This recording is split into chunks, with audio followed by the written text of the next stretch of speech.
Stop it!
Emma?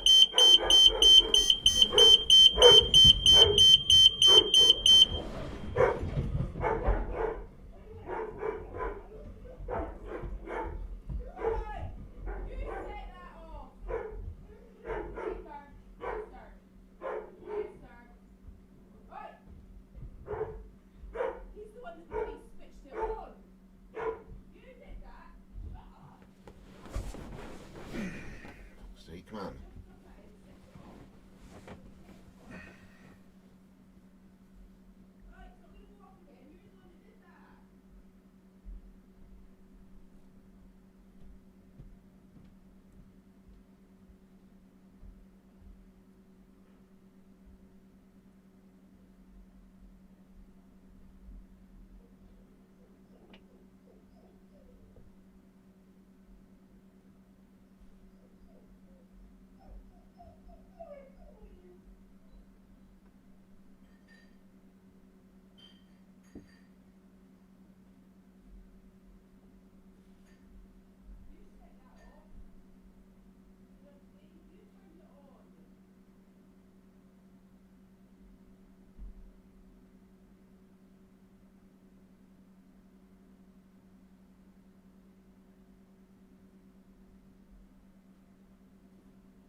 I'm going to go and get a shower and some coffee. I'll be back in a little bit.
Must.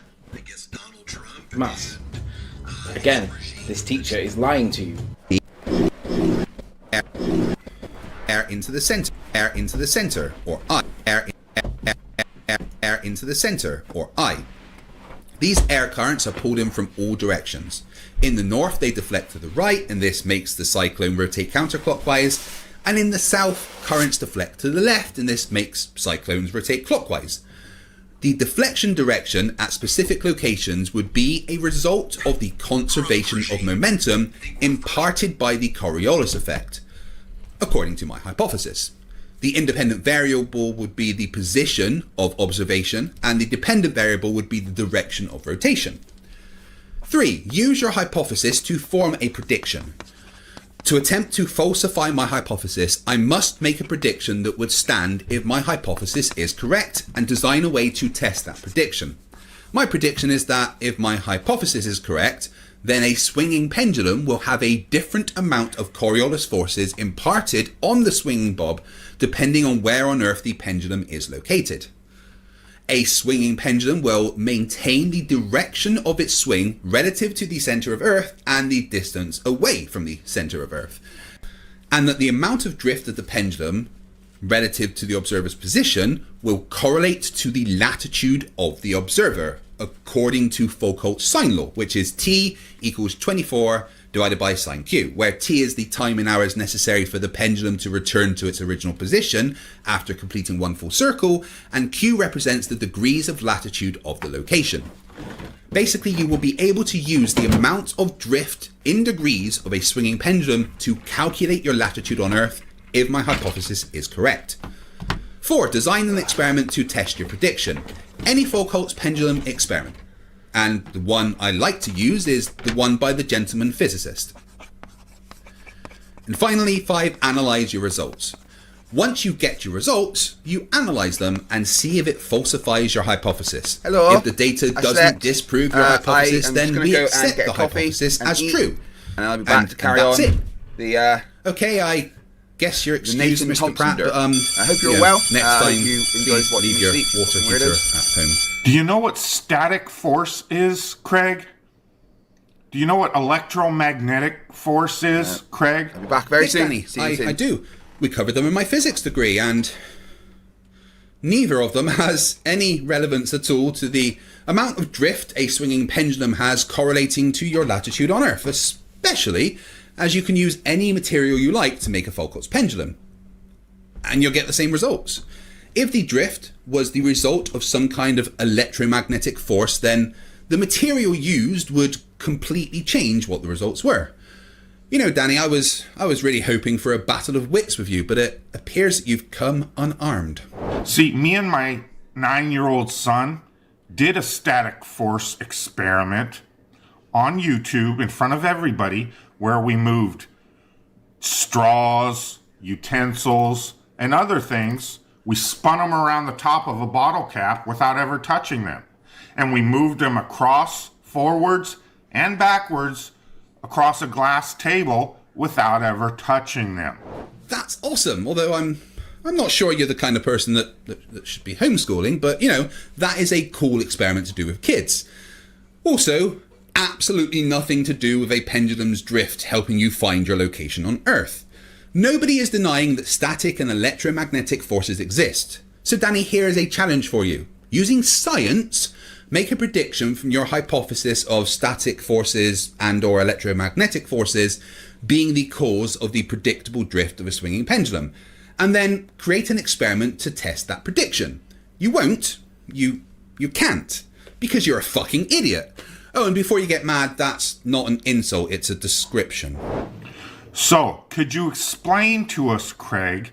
Of course you could, but you cannot physically prove there is no electromagnetic or static force influencing your little demonstration you'd like to call an experiment here. Yes, I can. The fact that the material makes no difference to the results debunks your dumbass. If you were any thicker, you'd set. And if it were truly done all over the world all the time, thus it must be proof, you'd have a new example every time you show this ridiculous proof of Earth's rotation. I have multiple examples that I can reference, including these videos of kids doing it at school, but the video from the gentleman physicist is simple enough that even flat earthers can understand. No, I'm sorry. I realised that was a dumb thing to say as I was saying it. Flat earthers understanding? Could you imagine? Not to mention, there is still to this day not one single pilot that has proven that either they or an autopilot makes adjustments when going from the equator north or south to adjust for the decreasing supposed purported rotational speed of the Earth when going towards the poles, or vice versa. They've never proven planes adjust for the increasing rotational speed from the poles to the equator. That's not how it works. That's not how any of this works. A pilot or an autopilot is constantly making tiny corrections to keep the plane going in a specific direction at a specific height. It's just about balancing the forces of lift, drag, weight and thrust to maintain your course. The forces imparted by Coriolis on a plane are so small compared to the forces created by the plane's engines that you can just basically ignore them. This is fact. This is actual science. You keep using the word. I don't think it means what you think it means. For these planes to be flying around the rotating globe as you claim they do, there would have to be adjustments made. And there are none. Ever. We've got pilots that are so triggered by the truth of flat Earth, they'll lie their asses off in order to keep their fantasy ball alive, but they have zero proof. This is the Haversine formula. It's what pilots use to calculate the best route from A to B on Earth. The formula is entirely dependent on the Earth being a globe, and it works every time. Therefore, the Earth's a fucking globe, you talking monkey. So I've received some angry letters and emails because I made a bit of a mistake, and my legal team has asked me to read this prepared statement. If I could, thank you. I compared Daniel Pratt to a monkey. This, of course, was unfair, untrue, and frankly, extremely offensive. So I have to offer my completely unreserved apology to all monkeys, apes and great apes for ever comparing you to Daniel Pratt. It's this kind of behaviour that would lead to a Planet of the Apes type situation, so from the bottom of my heart, I am sorry. So this is just, yet again, another example of disingenuous, quote-unquote, science being presented as a rotating globe proof. Danny Boy calling me disingenuous is very funny, and here's why. Recently, a fellow ex-Navy debunker called Mike Bertelson presented a proof of the Earth's curve by going over the engineering specifications of how the water-filled basins at hydrodynamic test facilities can be so long that the engineers have to account for the curvature of the surface of the water in designing the rails that the tow carriages ride on. Those rails have to be curved to maintain a constant distance from the surface of the water. This curve matches the curve of the Earth. It's an amazing globe proof, and Danny Boy did a video response trying to debunk it, and I just want to play you a little clip from that video. With a measurement device in your hand, proving that large bodies of water at rest, display curvature upon their surface. For 7 years we've been begging for this, and for 7 years we've got nothing but excuses, dismissals, and ad hominem attacks. So Mike has given you a video showing exactly what you've been asking for. I imagine you tried really hard to debunk it. How did you do that, Danny Boy? This particular video, I didn't even watch the video as usual. No need. Ah, I see. No need to debunk the evidence if you just, pretend it's not there, right? It's incredible. I mean, you were the fastest swimmer? Thanks, Craig. You are a most useful charlatan that produces anything but actual science. I mean, apart from, all the actual science, of course, but apart from that, I guess you're right. To prove his imaginary, non-existent globe. And for that, we truly thank you. God bless you. If it weren't for misrepresenting lying charlatans like you, disproving the globe wouldn't be so easy. That was an interesting attempt at debunking me, I guess. We knew you could do it!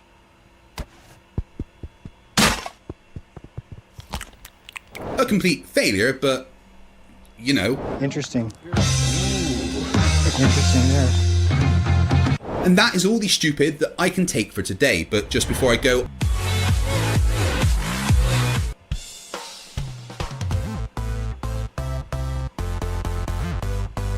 Hey, I'm FTFE, welcome back to the channel that does to stupidity what Anakin Skywalker did to the Jedi Daycare Center.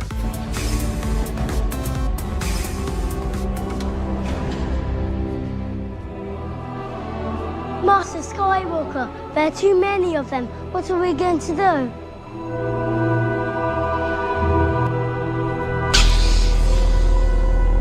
So it will probably come as no surprise to you that flat earthers don't like me. No, fight the flat earth. I won't debate you, because that's all you can do is debate, because you have zero scientific factual evidence. What I'd like is for once, for your bald-ass, cross-eyed, mongoloid-looking ass to provide actual scientific method-based proof of your bullshit globe, which you can't, so you keep trying to bait people into master debating you. You're a fucking clown. No, I won't debate you. There is no debate. How about you just provide proof of water at rest displaying convexity for once, you fucking mongoloid. You're the guy that wants to fight the flat earth. Because we're all a bunch of fucking retards, right? You are the clown that thinks you are noble for running around fighting people you call retards. If I ever see you, I will gladly catch a case bitch slapping you across that ugly ass face of yours. That's what I'll gladly do. How the fuck you like me now? And then there was the time a flat earther threatened to kill me. And it seems like I've triggered another one with my recent video about flat earthers freaking out because Captain Kirk went to space. Meet Jake the Asshole, formerly known as Flat Earth Asshole. I mean, he still is a flat earther, but now he's also a petulant man-child with the same amount of redeeming qualities that you would find in toe fungus. He was so super triggered about my video, he not only made a response, but challenged me to a cage match fight, even though I'm a disabled military veteran that needs a walking stick to even get around my own house and live the other side of the planet. Then he turned up to one of my live streams and had the biggest meltdown I've ever seen. Well, when you don't have an argument, resort to violence, Jake. Let's have a look at this mentally deficient wannabe bully for episode 64 of Flerfs Are Idiots.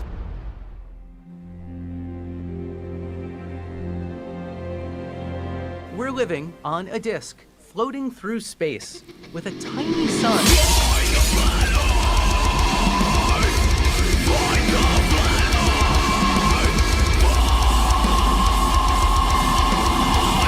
Thank you for joining me once again as we enter the dark empty void known as the mind of a flat earther. This is going to be a fun one as we not only respond to some extreme stupid, but get to show you all once again what kind of horrific people flat earthers tend to be. This all started when I made this video a couple of weeks ago. If you haven't seen it, then it may be worth a watch first. This super triggered Jake the Asshole and he made a response. So let's have a look at his attempted debunk of me. Pal? What?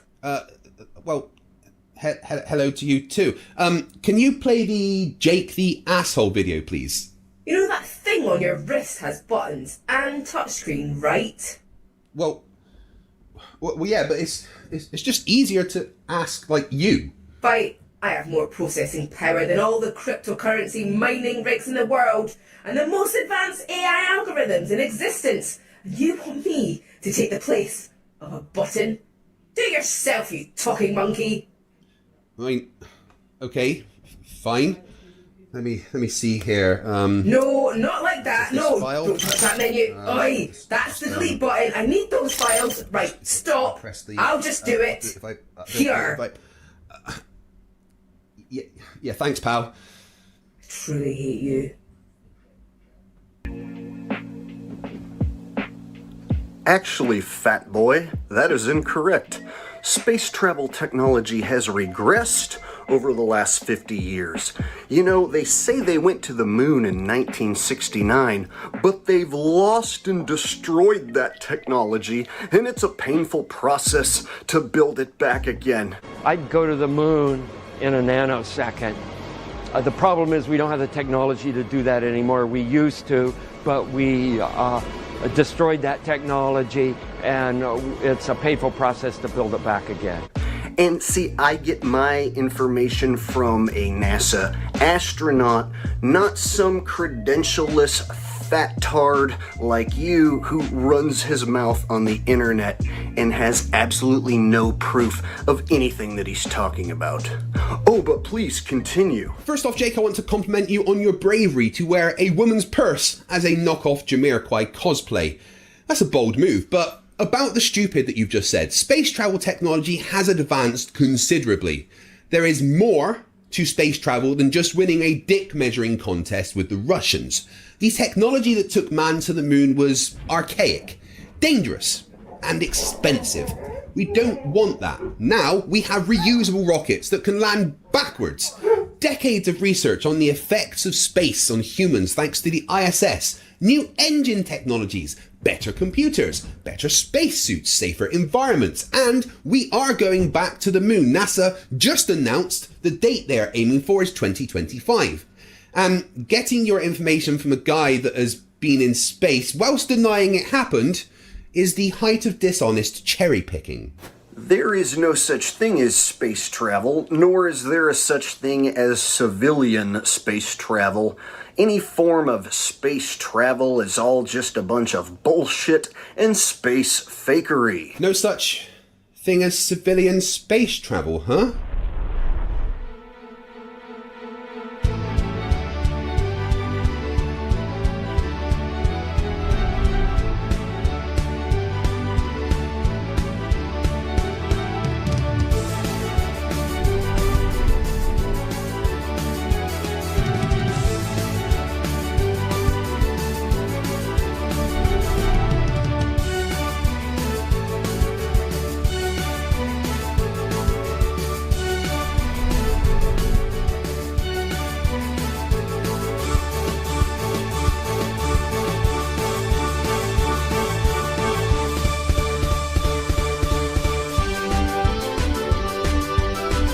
That's why we are going to point and laugh as we watch Flat Earthers freak out because Captain Kirk went to space for episode 63 of Flerfs Are Idiots. No, that's incorrect. What we are going to do is laugh at you and your big fat man tits, bro. Maybe you should worry about hitting the gym rather than focusing all your attention on debating flat earthers all day.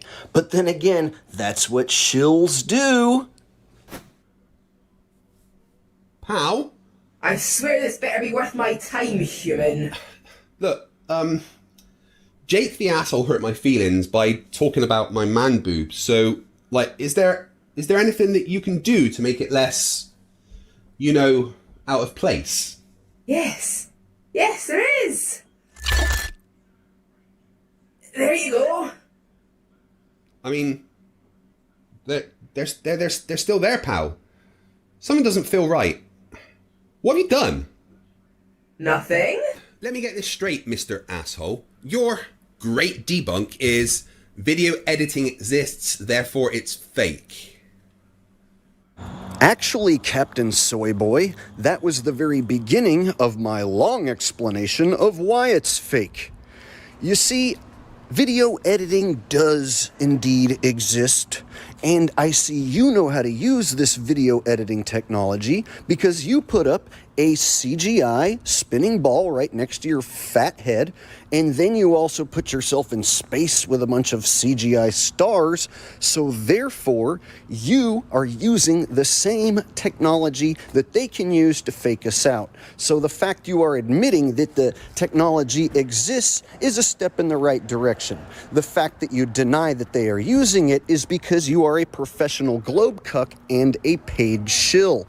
Wait, I'm supposed to be getting paid for this. Hold on. Yeah, hello NASA. Yes, fight. Hey, how you doing? Look, so somebody just told me that I'm supposed to be getting paid for this thing that I do. Is there like a payroll department or something that I can speak to? Hello? Anyway, yes, Jake, my point stands. Just because you claim it's fake and are correct about CGI technology existing doesn't mean that all footage from space is fake. It just means that you're a fucking idiot. Well, Jake, I've never seen a video clip of your brain. So how the fuck am I to know you've actually got one? Well, fight the fat ass, that's just a personal attack, and it does nothing to prove your stance. Is he really unironically complaining about me personally attacking him, you know, which I didn't, whilst having that up there? And saying I haven't seen a video of your brain is not a personal attack, Jake. It's a statement of fact. Look, don't be insulted, Jake. It's a big achievement. Hello, ladies and gentlemen. Welcome back. I had some sleep. Feel almost human again. Almost. Yes, Rubiks, you had the perfect timing. I am just getting started again. Welcome everyone back to the hostage situation. I mean, membership drive stream. I am going to be continuing. So here's what's happened.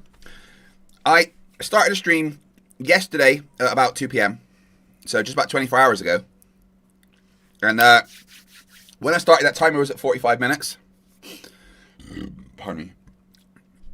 And then every membership added, every £10 of super chats, every £10 on PayPal, every £10 to the YouTube fucked up and forgot to pay Craig fund, added time to the timer. What did I just do? I deleted something I didn't mean to.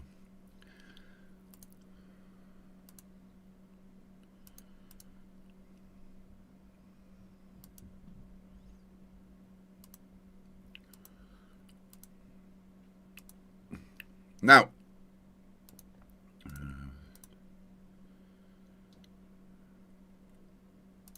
so basically, I will stream for as long as you guys make me. Hackram just became a member, which would add 3 minutes back to the timer. Every new member adds 3 minutes. Every £10 of super chats adds 5 minutes, and every £10 of PayPal donations or donations to the fund that Rubiks has set up for me, linked in the chat, also adds another 10 minutes. And I won't stop streaming until that goes down. Now, obviously, I had to have some sleep because I'm human-ish, and, you know, that is required for me to live, apparently.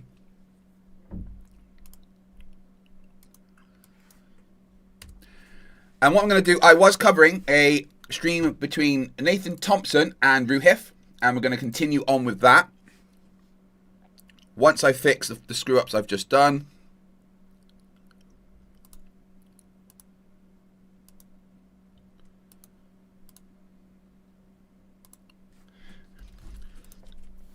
I want to thank everyone very much for the support that they've shown so far. Yeah, I saw that. I saw that, Rubiks. Yeah, Trump hates me personally.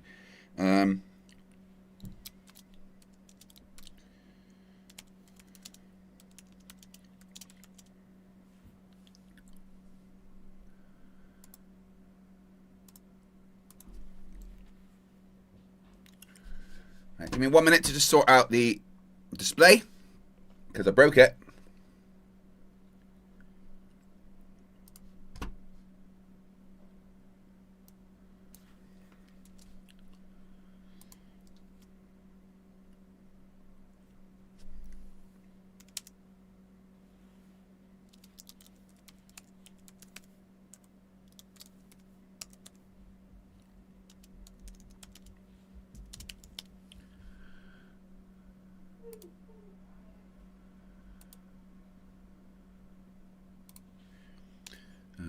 I'll wake up in a minute, I promise.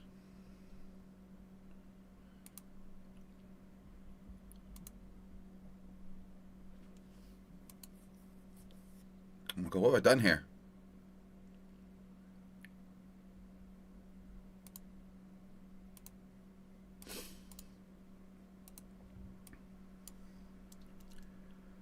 Why is it showing it twice? What have I done?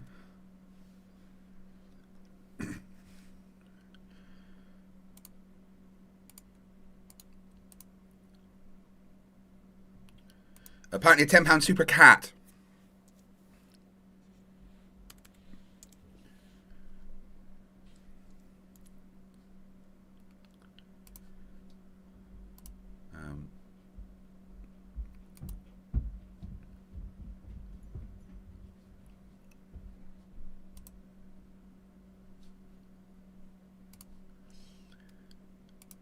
I don't know what I'm doing. I'm breaking stuff. My brain has not turned on yet.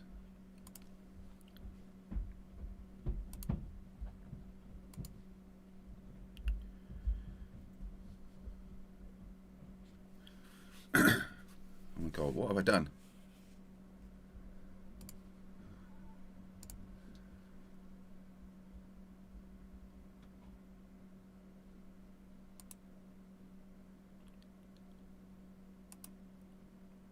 Layer 3, layer 4. Let me try again. I don't know why it's coming up twice. Now, give me 1 minute to sort this out. Oh, now I just accidentally closed down the fucking app. Brain not braining.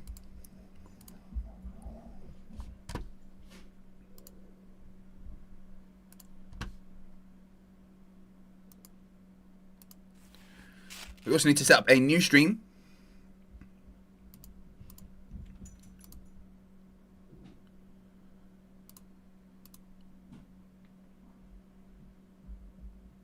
Why is it on there so many times? What have I done?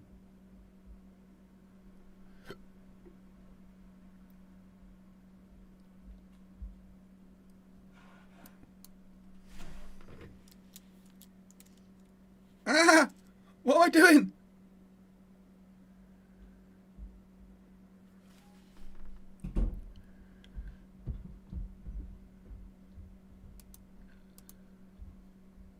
Planner walk, help. I've ordered it. I've broken everything. It's showing up 3 times and I don't know why.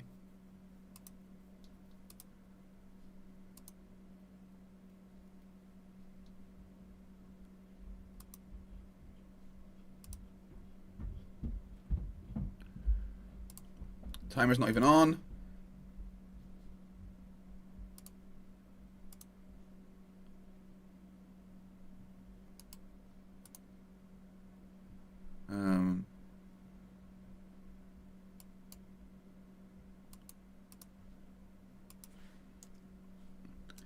It's just showing multiple times and I don't know why.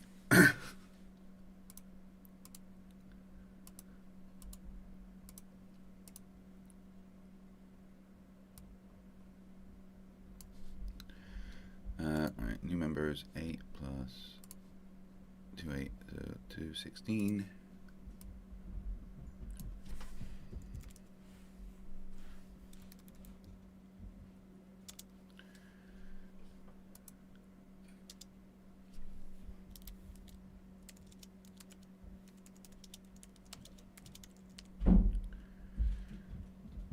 I guess I do it like that.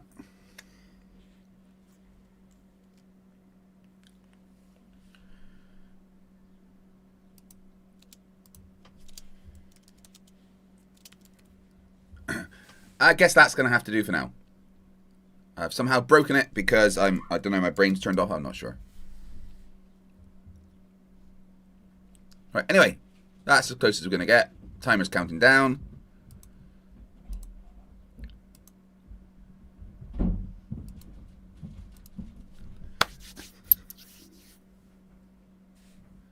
Panelwalk says reload the browser.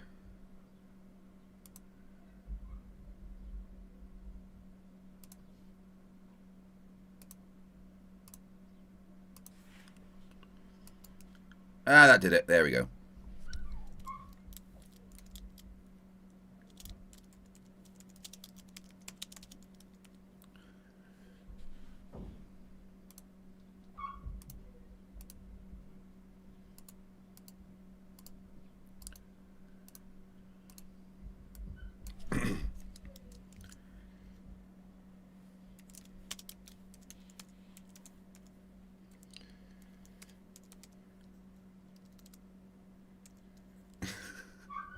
I hope you're enjoying watching me struggle to think.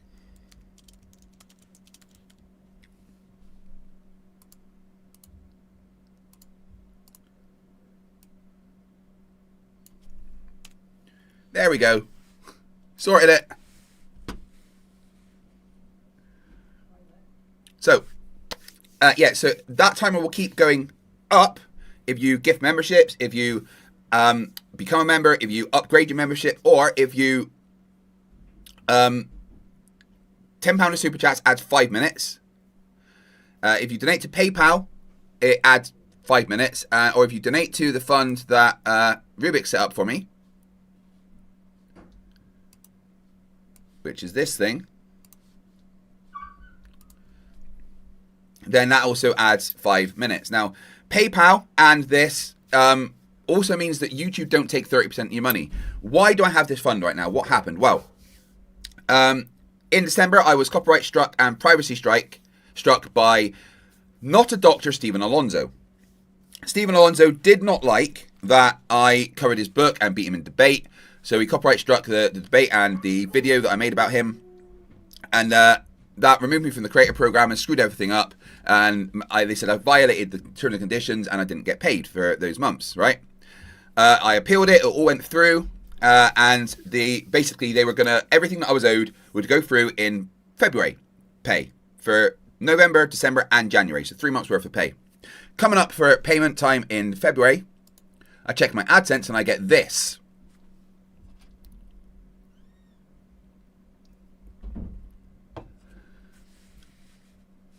No AdSense account, no bank link, no you're a partner, nothing, just that, right? Which means that I didn't get paid 3 months worth of wage. 3 months. And this is my job, this is what I do. So because of that, I've been pretty screwed and I went into a bit of a downward spiral and depression and anxiety and not knowing what the fuck to do. Nearly threw a hissy fit and deleted my YouTube channel. Rubiks convinced me not to, and then set up this fund to help me. Because it means I can access the funds immediately, rather than having to wait for your AdSense to sort themselves out. Where am I at with AdSense? Well, I spent 8 hours talking to bots in a nice circular loop of, we're sorry this has happened to you. We understand how important this is to you, etc., etc., etc. And then I got contacted by, I contacted YouTube on X, and they suggested setting up a new AdSense account, which doesn't really help me get the money that I'm owed, but I thought, well, maybe at least it means I can get paid for stuff coming up. But when I tried to set up a new AdSense account, I'm told that I can only have one link to my YouTube channel, but apparently I don't have fucking any. So basically, I'm desperate for help, and any donations you give really, really help. So you can obviously become a new member or super chat, which is brilliant, and I will get that money eventually. But if you want to help me directly right now and stop YouTube and Google taking 30% of your money, donating on PayPal or to that fund is probably the best way to go. What stage am I at now? Well, I'm at the stage where after this stream, I will be sending, if it's not sorted, I'll be sending legal notices to Google Ireland for them to sort their shit out. I'm going to basically tell them they've got 14 days to tell me what's going on or pay me. If they don't, I'm going to take them to small claims court. Because it's about 10 grand at this point, a bit more. It's 3 months worth of wage for me, you know? So yeah, I've been a bit stressed, but thank you to everyone that has helped. Now, I do need to set up a new stream. And I send everyone over there, and we get started again.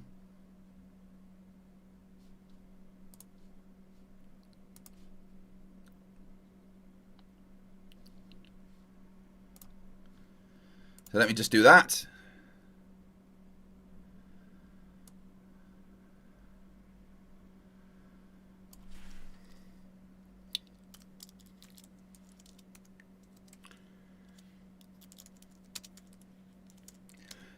Now, King Nico will be coming back in a couple of hours, I believe.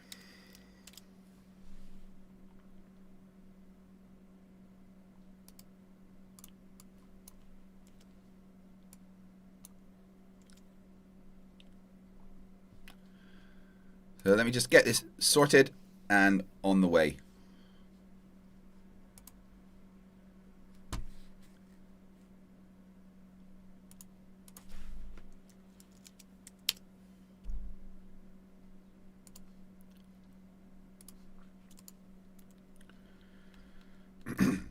Right, just setting up my new thumbnail.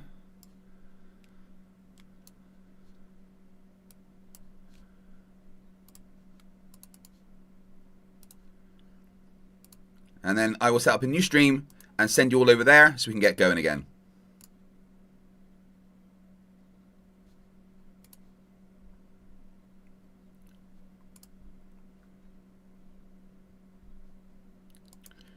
Change the thumbnail to the new one I just made.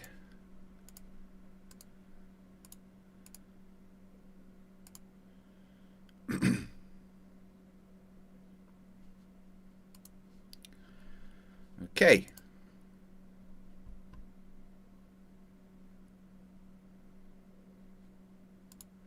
What do you mean you enjoyed 2 hours without clips? Why was there no clips?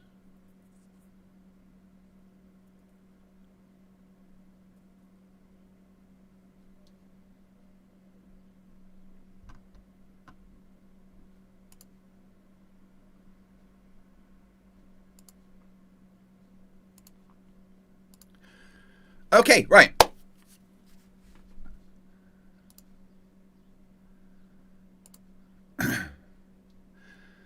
This stream is about to end after this song. Stay in the chat, and you will automatically be redirected over to the new stream for part 3. In the meantime, remember, well, ask a question actually. That can we pretend that airplanes in the night sky are like, I don't know, shooting stars? Can we pretend that airplanes in the night sky are like shooting stars?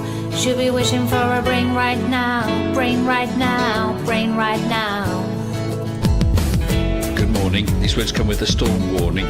Better batten down the hatches, grab some matches and brace yourself for a long day of misery. YouTube has given me the power to reach up into the sky and show you all that we live on the ball. I bring you science that's comprehensible. Your view is indefensible. You're reprehensible. Go on, Mr. Sensible. When I was young, I never thought I would be here to see this. A pile of random answers dressed up as bullshit. Your ignorance will be the death of us all, like running head first, full speed into a wall. Oh shit, you I'm could so always sorry. read a book by a telescope, set it up and take a photo of the moon, or just be a going for, like, I'll send you in a balloon up to the stratosphere in page 3. You're a few fries short of a happy meal. You're dumber than a box of hair. The wheel's spinning but the hamster's dead, and you're as smart as bait. You forgot to pay your brain bill. You're missing a few buttons on the remote control. 24 cents short of a quarter. You're surfing in Nebraska. You're as bright as Alaska in December, and you fell out of your family tree. You don't have all the cornflakes in one box. You got an IQ of 2 and it takes 3 to grunt. The elevator doesn't go all the way up, and there's a vacancy on the top floor. Your antenna doesn't pick up all the channels. You're several nuts short of a You're Mr. fruitcake. Sensible, calm down, don't go too hard. You don't need the hassle of burying Flerfs in your backyard. You're a man of science, poise and grace. Mage 2 did everything to wipe the grins off the face. So Nathan, get away from those kids. The world is not flat and it doesn't have a lid. Recognize the differences between the textbook and the Bible and control yourself. Lay off your slander and your lies. You're a bunch of knobs poisoning the well of the youth, spreading lies that you like to claim as knowledge and truth. Stop spreading fresh bullshit like the butter on your bread. Maybe your musical assault and knock some sense into your head. I hope one day you'll hear these lyrics and smile, and you realise you used to be a 40-year-old child. Now it's time to wake up, open your eyes and see, and acknowledge the existence of. You're a few clowns short of a circus. Your phone is off the hook. Your sewing machine is out of thread. You're all foam and no beer. You don't have all your dogs on one leash. An intellect rivaled only by garden tools. There's no grain in your silo, and your skylight leaks a little. Your belt doesn't go through all the loops. You couldn't pour water out of a boot without instructions on the heel. Your slinky's kinked, and you're proof that evolution can work in reverse. A few feathers short of a whole duck, one fruit loop short of a full bowl. Airplanes in the night sky are like shooting stars. Should be wishing for a brain right now, brain right now, brain right now. Can we pretend that airplanes in the night sky are like shooting stars? Should be wishing for a brain right now, brain right now, brain right now. You thought it was Over? Well, I'm still standing while you're swinging, flinging feces, talking shit just like the human centipede. You've got the mind of a chimp, and I'm here to expedite your shore leave. Cause I'm a seaman, but not the kind I rit up on your mum's gums. I'm the kind that sailed submarines and fired guns. I could float a boat across the ocean with my eyes closed, circumnavigate the globe with a compass and a bag of sausage rolls. Well, all you can do is nibble on your toes. I'll smack you with the hose that you call the water level. Sit and swivel, you nasal gazing muppet. You can stuff it harder than the wallet stuffed by Warren Buffett. And I don't care about your sauces unless you're serving them. And I don't care about your lines unless you're curving them. Now step away from me, you're sucking up my oxygen with the vacuum where your brain should be, you dumb fuck.